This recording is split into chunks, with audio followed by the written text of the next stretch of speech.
नमस्कार दोस्तों, आपका अपने यूट्यूब चैनल एग्जाम फ्रिजन में स्वागत है। दोस्तों, इस वीडियो में हम लोग पंचवर्षीय योजना जो कि बहुत ज़्यादा इम्पॉर्टेंट टॉपिक है, इसमें से हम लोग 100 क्वेश्चन देखने वाले हैं, वन लाइनर क्वेश्चन को देखने वाले हैं दोस्तों। और यह जो टॉपिक है ना दोस्तों, या मतलब किसी भी एग्ज़ाम, कोई भी एग्ज़ाम हो, यहाँ पे क्वेश्चन आपको मिल ही जाएगा। एक क्वेश्चन तो 100% मिलने ही वाला है।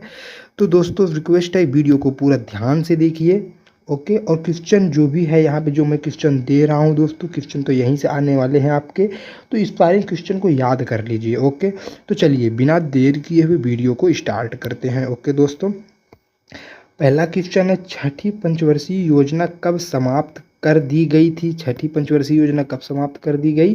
तो 1980 में छठी पंचवर्षीय योजना समाप्त कर दी गई।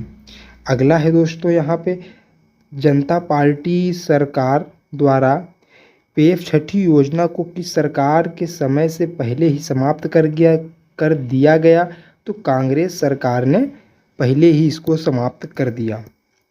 कांग्रेस सरकार द्वारा लागू छठी पंचवर्षीय योजना की अवधि क्या निश्चित की गई थी? तो 1980 से 1985 इसकी अवधि निश्चित की गई। छठी पंचवर्षीय योजना में किस पर विशेष बल दिया गया? तो गरीबी निवारण तथा रोजगार सृजन पर सबसे ज़्यादा बल दिया गया था, ओके। अगला है, किस पंचवर्षीय योजना के दौरान रोजगार मापने के लिए मापन व्यक्ति वर्ष स्टैंडर्ड पर्सन ईयर को अपनाया गया था? दोस्तों, कौन से पंचवर्षीय योजना में स्टैंडर्ड पर्सन ईयर को अपनाया गया था? तो छठी पंचवर्षीय योजना में इसको अपनाया गया था, ओके। याद रख लीजिएगा इसको भी दोस्तों। चलिए अगला क्वेश्चन देखते हैं। अगला है, ग्रामीण बेरोजगारी उन्मूलन से संबंधित कार्यक्रम IRDF, IRDP, NREP, ट्राइसेम, डोकरा, रिलेप किस योजना में लागू किया गया था? ये सारे के सारे योजनाएं किस में लागू किए गए थे? तो दोस्तों, ये छठी पंचवर्षीय योजना में ये सारे शामिल किए गए थे, ठीक है दोस्तों, ये देख लीजिए यहाँ पे। चलिए अगला क्वेश्चन है, किस योजना के दौरान गरीबी रेखा को ग्रामीण क्षेत्र में प्रति व्यक्ति 2400 कैलोरी तथा शहरी क्षेत्र में 2100 कैलोरी के रूप में परिभाषित किया गया था? तो छठी पंचवर्षीय योजना में इसको परिभाषित किया गया था गरीबी रेखा को। अगला है, कौन सी योजना 15 वर्ष की दीर्घ अवधि को ध्यान में रख के बनाई गई थी? तो छठी पंचवर्षीय योजना को 15 वर्ष की दीर्घ अवधि में ध्यान रख के बनाई गई थी दोस्तों। अगला है, किस योजना 15 वर्ष की दीर्घ योजना को ध्यान रख के बनाई गई? तो छठी को बनाया गया था। अगला है, किस योजना के प्रोस्पेक्टिव प्लानिंग कहा जाता है? तो छठी योजना को प्रोस्पेक्टिव प्लानिंग कहा जाता है, ओके दोस्तों, छठी योजना को। अगला है, सातवीं पंचवर्षीय योजना की अवधि क्या थी? तो सातवीं पंचवर्षीय योजना की अवधि 1986 से 1991 थी। कहाँ थी? 1986 से 1991 थी, ओके दोस्तों। चलिए अगला क्वेश्चन है आपका, सातवीं योजना का मुख्य उद्देश्य क्या था? तो सातवीं का मुख्य उद्देश्य आधुनिकीकरण था। क्या था? आधुनिकीकरण था। अगला क्वेश्चन है दोस्तों आपका, किसी भी योजना उदारीकृत अर्थव्यवस्था के रूप में वर्णित जॉन डब्ल्यू मूलर मॉडल पर आधारित था? तो आठवीं पंचवर्षीय योजना किस पे आधारित था? जॉन डब्ल्यू मूलर मॉडल पर। किस पे? जॉन डब्ल्यू मूलर के मॉडल पर आधारित था। आठवीं पंचवर्षीय योजना की काल क्या थी? कला यहाँ पे लिखा है दोस्तों, यहाँ पर काल होगा मतलब समय। काल क्या थी? तो 1992 से 1997 तक था। 1992 से 1997 तक था। आठवीं पंचवर्षीय योजना सबसे पहले कब से लागू होनी चाहिए थी? तो आठवीं पंचवर्षीय योजना 1990 से लागू होनी चाहिए थी। कब से लागू होनी चाहिए थी? 1990 से लागू होनी चाहिए थी। लेकिन दोस्तों लागू कब से हुआ था? तो 1992 से 1997 के बीच में लागू हुआ था, मतलब 92 से लागू हुआ, 97 तक चला था, ओके। चलिए अगला क्वेश्चन देखते हैं दोस्तों आपका।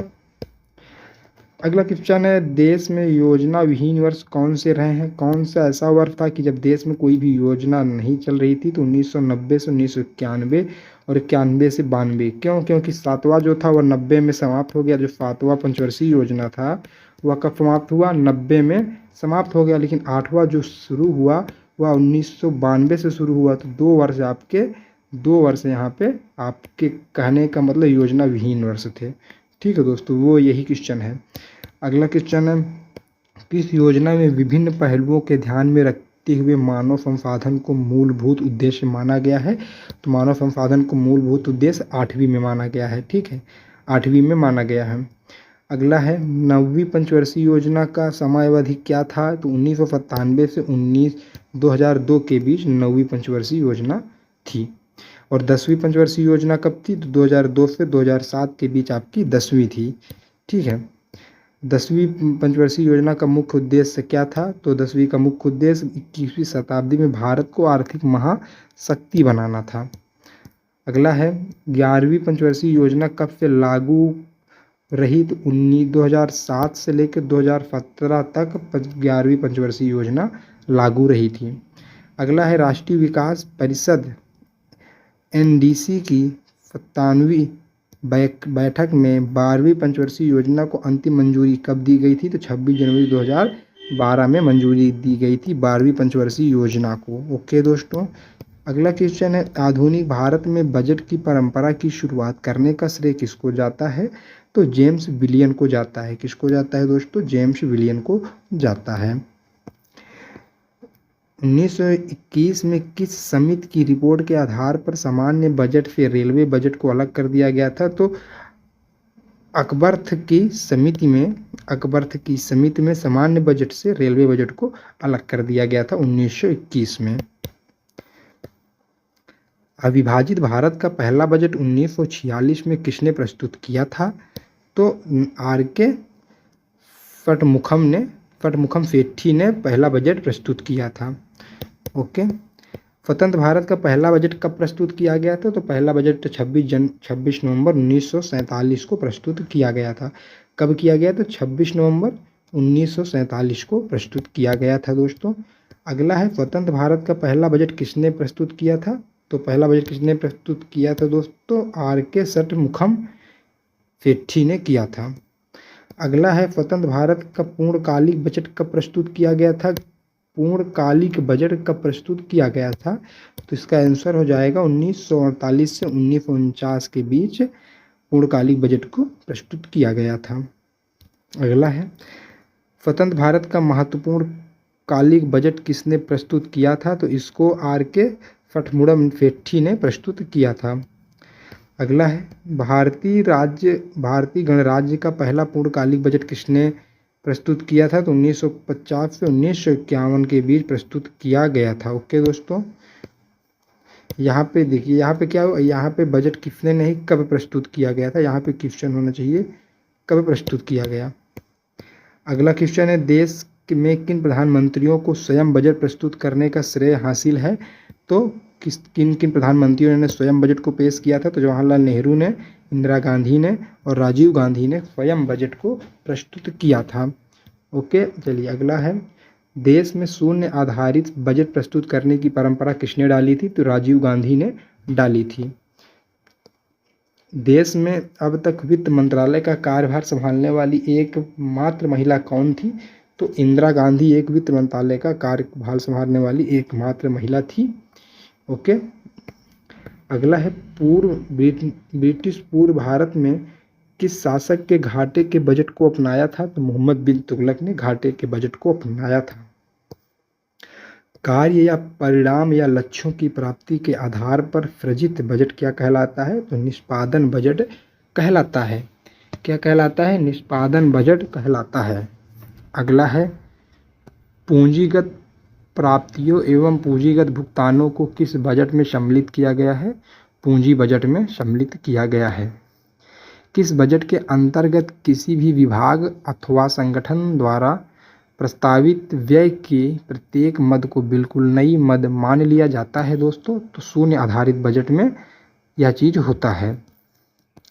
अगला है, जिस कर की अदायगी उस व्यक्ति द्वारा की जाती है जिस पर वह कानूनी रूप से लगाया जाता है उसे क्या कहते हैं? तो उसे प्रत्यक्ष कर कहते हैं। जो व्यक्ति खुद से भरता है उसको प्रत्यक्ष कर कहते हैं।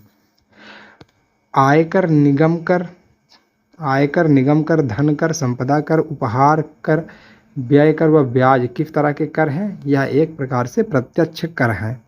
कौन कौन से प्रत्यक्ष कर हैं दोस्तों, आप देख लीजिए यहाँ पे। आयकर, निगम कर, धन कर, संपदा कर, उपहार कर और व्यय कर व ब्याज, यह एक प्रकार से प्रत्यक्ष कर है। ओके, अगला क्वेश्चन है, सीमा शुल्क, उत्पाद शुल्क, सेवा शुल्क, केंद्रीय बिक्री किस प्रकार के हैं? ये अप्रत्यक्ष कर हैं। कौन से कर हैं? ये अप्रत्यक्ष कर हैं। महबूब उल हक के सहयोगी कौन थे? तो महबूब उल हक के सहयोगी A.K. सेन तथा सिंगर हंस थे। मानव विकास सूचकांक की अवधारणा का प्रतिपादन कब किया गया? तो 1990 में किया गया था मानव विकास सूचकांक की अवधारणा।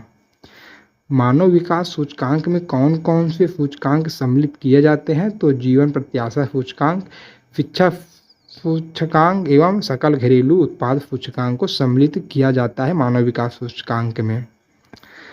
आर्थिक समृद्धि दर क्या है? तो सकल घरेलू दर, घरेलू उत्पाद GDP में परिवर्तन की दर को आर्थिक समृद्धि दर कहते हैं। आर्थिक विकास दर क्या है? तो NNP की परिवर्तन दर आपकी आर्थिक विकास दर कहलाती है। क्वेश्चन बहुत ही इंपॉर्टेंट है दोस्तों। निबल राष्ट्रीय उत्पादन जिसको हिंदी में बोलते हैं। भारतीय अर्थव्यवस्था के प्राथमिक क्षेत्र में क्या शामिल है? तो प्राथमिक क्षेत्र में कृषि तथा पशुपालन, वन उद्योग तथा लट्ठे बनाना, मछली पालन एवं खनन तथा उत्खनन सम्मिलित हैं अर्थव्यवस्था के प्राथमिक क्षेत्र में। भारतीय अर्थव्यवस्था के तृतीयक क्षेत्र में क्या क्या शामिल है? तो तृतीयक क्षेत्र में परिवहन व संचार, व्यापार, होटल तथा जलपान गृह, बैंक तथा बीमा, स्थावर संपदा, आवास गृहों का स्वामित्व तथा व्यावसायिक सेवाएं, सार्वजनिक सेवाएं तथा अन्य सेवाएं आपकी तृतीयक क्षेत्र में शामिल है। ये सारी की सारी तृतीयक क्षेत्र में आपके शामिल हैं। अगला है 1950 से 1951 और 1990 से 1991 के बीच भारतीय अर्थव्यवस्था की वृद्धि की दर क्या थी दोस्तों? तो भारतीय अर्थव्यवस्था की वृद्धि दर 4.1% थी। ओके, चलिए अगला क्वेश्चन 1991 से 1992 और 2011 से 12 के बीच भारत की अर्थव्यवस्था की वृद्धि दर क्या थी? तो 6.9% थी। ओके दोस्तों, 11 से 12 के बीच। भारत की आर्थिक नियोजन की अवधारणा किस देश के मॉडल पर आधारित है? तो सोवियत संघ के मॉडल पर आधारित है आर्थिक नियोजन की अवधारणा। आर्थिक नियोजन की अवधारणा को विकसित करने का श्रेय किस देश को दिया जाता है? तो सोवियत संघ को दिया जाता है। सोवियत संघ में पहली बार प्रथम पंचवर्षीय योजना कब लागू की गई थी? तो 1928 में लागू की गई थी। भारत में आर्थिक नियोजन प्रणाली शुरू करने का श्रेय किसे दिया जाता है? तो सर विश्वेश्वरैया को दिया जाता है भारत में आर्थिक नियोजन प्रणाली की शुरुआत का श्रेय। भारत के लिए नियोजित अर्थव्यवस्था नामक पुस्तक किसने लिखी थी? तो सर विश्वेश्वरैया ने लिखी थी। अगला क्वेश्चन है, आर्थिक नियोजन से संबंधित बम्बई योजना कब सामने आई? तो 1944 में बम्बई योजना सामने आई थी। बम्बई योजना कितने वर्ष की थी? तो 15 वर्ष के लिए थी। मूलतः साम्यवादी सिद्धांतों पर आधारित जन योजना का सृजन किसने किया था? तो M.N. राय ने किया था। 10 वर्षीय जन योजना को कब प्रस्तुत किया गया? तो 1944 में जन योजना को प्रस्तुत किया गया था। गांधी जी के आर्थिक दर्शन पर आधारित गांधीवाद योजना को कब प्रस्तुत किया गया था? तो यह भी 1944 में ही प्रस्तुत किया गया था। गांधीवाद योजना का सृजन किसने किया था? तो नारायण ने किया था गांधीवाद योजना का सृजन। ओके दोस्तों, अगला क्वेश्चन है आपका, स्वतंत्र भारत की पहली औद्योगिकी नीति कब घोषित की गई थी? तो 1948 में पहली औद्योगिकी नीति घोषित की गई थी। औद्योगिकी विकास एवं नियमन अधिनियम कब पारित किया गया, जिसका उद्देश्य उद्योगों को नियोजित विकास एवं नियमन करना था? तो 1951 में औद्योगिकी अधिनियम को पारित किया गया था। 1951 में प्रौद्योगिकी अधिनियम को पारित किया गया था, याद रखिएगा इसको। अहिंसात्मक ढंग से शोषण विहीन समाज की स्थापना के मुख्य उद्देश्य वाली सूर्योदय योजना का प्रकाशन कब हुआ था? तो 30 जनवरी 1950 में सूर्योदय योजना का प्रकाशन हुआ था। सर्वोदय योजना का विकास किसने किया? तो जयप्रकाश नारायण ने सर्वोदय योजना का विकास किया था। कोलंबो योजना की अवधि क्या थी? तो 1951 से 1957 के बीच कोलंबो योजना की अवधि थी। योजना आयोग किस तरह की संस्था है? तो अर्ध संवैधानिक राजनीतिक संस्था है योजना आयोग। पंचवर्षीय योजना किस मॉडल पर आधारित थी? तो डोमर समृद्धि मॉडल पर आधारित थी दोस्तों। प्रथम पंचवर्षीय योजना की समय अवधि क्या थी? तो 1951 से 1956 के बीच प्रथम पंचवर्षीय योजना की समय अवधि थी। द्वितीय पंचवर्षीय योजना का काल क्या था दोस्तों? तो 1956 से 1961 के बीच द्वितीय पंचवर्षीय योजना का समय था। द्वितीय पंचवर्षीय योजना किस मॉडल पर आधारित है? तो पीसी महालानोनिबस मॉडल पर आधारित है। द्वितीय पंचवर्षीय योजना में कौन कौन से इस्पात संयंत्रों की स्थापना हुई? तो राउरकेला उड़ीसा, भिलाई छत्तीसगढ़ व दुर्गपुर पश्चिमी बंगाल में इनकी स्थापना हुई थी द्वितीय पंचवर्षीय योजना में। ये हमारे इस्पात के संयंत्र हैं। इंटीग्रल कोच फैक्ट्री तथा चितरंजन लोकोमोटिव्स की स्थापना किस योजना के दौरान हुई थी? तो द्वितीय पंचवर्षीय योजना के दौरान इन सब का स्थापना किया गया था। अगला क्वेश्चन है, तीसरी पंचवर्षीय योजना कब से कब तक रही? तो 1961 से 1966 के बीच तृतीय पंचवर्षीय योजना रही है। तीसरी पंचवर्षीय योजना का मुख्य उद्देश्य क्या था? तो तीसरी पंचवर्षीय योजना का मुख्य उद्देश्य अर्थव्यवस्था को स्वावलंबी एवं स्फूर्त बनाना था। किस पंचवर्षीय योजना की विफलता के कारण 3 वर्ष तक योजना अवकाश था? तो तीसरी पंचवर्षीय योजना के कारण 3 साल तक अवकाश था। वार्षिक योजनाएं किस वर्ष में लागू की गई? तो 1966 से 1969 के बीच वार्षिक योजनाएं लागू की गई थी। किस पंचवर्षीय योजना के दौरान कृषि क्षेत्र में हरित क्रांति का आरंभ हुआ था? तो किसी भी योजना के दौरान हरित क्रांति में का आरंभ नहीं हुआ था। कृषि के क्षेत्र में हरित क्रांति का आरंभ कब हुआ? तो योजना अवकाश के दौरान, जो कि 1966 से 1967 के बीच में था, तो उस बीच में हरित क्रांति का आरंभ हुआ था। कोई भी जब पंचवर्षीय योजना लगी थी उसके दौरान हरित क्रांति का कोई भी आरंभ नहीं हुआ था। चौथी पंचवर्षीय योजना की अवधि क्या है? तो 1969 से 1974 के बीच आपका चौथी पंचवर्षीय योजना का समय काल है। चौथी पंचवर्षीय योजना किस मॉडल पर आधारित थी दोस्तों? तो ओपन कंसिस्टेंसी मॉडल पर आधारित थी। ओपन कंसिस्टेंसी मॉडल किसने तैयार किया था? तो अशोक रुद्र तथा एलन एस मात्रे ने किया था।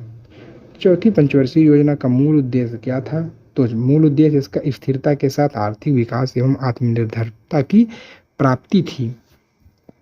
बैंकों का राष्ट्रीयकरण, एमआरटीपी अधिनियम तथा बफर स्टॉक की अवधारणा किस योजना के दौरान लागू की गई थी? तो चौथी पंचवर्षीय योजना में यह चीज़ें लागू की गई थी। बैंकों को राष्ट्रीयकरण किस वर्ष किया गया था? 1969 में बैंकों का राष्ट्रीयकरण कर दिया गया था दोस्तों। ये क्वेश्चन इंपॉर्टेंट, याद रखिएगा। गरीबी हटाओ का नारा सर्वप्रथम किस पंचवर्षीय योजना में दिया गया था? तो पांचवी पंचवर्षीय योजना में गरीबी हटाओ का नारा दिया गया था। पांचवी पंचवर्षीय योजना की अवधि क्या थी? तो 1974 से 1979 के बीच पांचवी पंचवर्षीय योजना की अवधि थी। पांचवी पंचवर्षीय योजना कब समाप्त कर दी गई थी? तो 1978 में पंचवर्षीय योजना पांचवी वाली समाप्त कर दी गई थी। किस सरकार ने पांचवी पंचवर्षीय योजना को समय से 1 साल पहले ही समाप्त कर दिया था? तो जनता पार्टी सरकार ने पंचवर्षीय योजना को 1 साल पहले ही समाप्त कर दिया था। जनता पार्टी सरकार द्वारा पेश छठी पंचवर्षीय योजना को क्या नाम दिया गया? तो इसको अनवरत योजना या रोलिंग प्लान कहा गया था। रोलिंग प्लान को भारत में लागू करने का श्रेय किसे दिया जाता है? तो डीटी लकड़वाला को दिया जाता है। कि सरकार ने देश में विकेंद्रित योजना की धारणा को लागू किया था? तो जनता पार्टी सरकार ने विकेंद्रित योजना को लागू किया था। छठवीं पंचवर्षीय योजना की अवधि क्या निश्चित की गई थी? तो 1978 से 1983 को छठवीं पंचवर्षीय योजना निश्चित की गई थी। किसान क्रेडिट कार्ड योजना का शुभारंभ कब हुआ था? तो 1998 में किसान क्रेडिट कार्ड की योजना का शुभारंभ हुआ था। राष्ट्रीय कृषि विपणन संस्थान कहाँ स्थित है? तो जयपुर में राष्ट्रीय कृषि विपणन संस्थान स्थित है। केंद्र सरकार के बजट के चालू खाते में व्यय की सबसे बड़ी मद क्या होती है? तो केंद्रीय आयोजन सबसे बड़ी मद होती है। भारत सरकार के कुल घाटे में किस घाटे का सर्वाधिक योगदान है दोस्तों? किस घाटे का सर्वाधिक योगदान है? तो राजकोषीय घाटा का सर्वाधिक योगदान है। संशोधित मूल वर्धित कर का संबंध किससे है? मोडवैट का, तो उत्पाद शुल्क से इसका संबंध है। संपदा कर भारत में कब लागू हुआ था दोस्तों? तो ब्याज भुगतान के दौरान संपदा कर को लागू किया गया था। किस पंचवर्षीय योजना के अंतर्गत हरित क्रांति का जन्म हुआ था? तो चतुर एवं पंचवर्षीय योजना के दौरान हरित क्रांति का जन्म हुआ था, वो भी जबकि कोई भी पंचवर्षीय योजना लागू नहीं थी। गरीबी हटाओ का नारा किस पंचवर्षीय योजना का नारा किस पंचवर्षीय करने वाली सर्वोच्च संस्थान ने कहा है? तो राष्ट्रीय विकास परिषद ने इसका नारा दिया था, गरीबी हटाओ। तो दोस्तों इस वीडियो में हम लोगों ने पंचवर्षीय योजना से बनने वाले 100 क्वेश्चन को देखा और ये सारे क्वेश्चन एक से बढ़ के एक क्वेश्चन है दोस्तों, और ये बहुत ही चुने हुए क्वेश्चन है। तो आपको एग्जाम में यहाँ पे क्वेश्चन जरूर मिल जाएगा, एक क्वेश्चन किसी भी गवर्नमेंट एग्जाम में। तो दोस्तों इस वीडियो में इतना ही। आई होप आपको वीडियो पसंद आया होगा। हम लोग मिलते हैं नेक्स्ट वीडियो में, तब तक के लिए बाय बाय।